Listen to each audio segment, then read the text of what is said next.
This is Tim from Your Six Studios. Today in this video, I'm going to show you how to get your Steam Deck working in non-Steam games or even Steam games so the controls work. So all you have to do is find a community layout, really. So I'm using, my Steam Deck here. I'm going to press my PlayStation button, open this up, and you can see the Prism launches. This is how I run Minecraft Java Edition.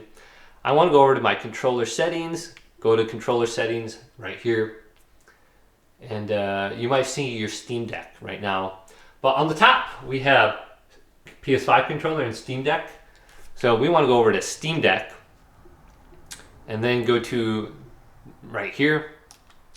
And we can find different templates. So usually if we go to the community, depending on the game we're playing.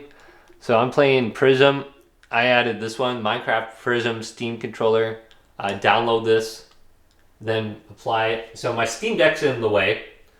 So there's a little option, one of my friends just came on, press square or something to apply it. So make sure the layout is applied and it shows up right here. And you can go through here and edit your settings too if you want to go further. But we can go back and watch. I'm going to press movement on my Steam Deck and it works. So hopefully this video did indeed help you out. If it did, leave it a big thumbs up and subscribe to my channel down below for more checkout videos coming up next on Your Six Gaming.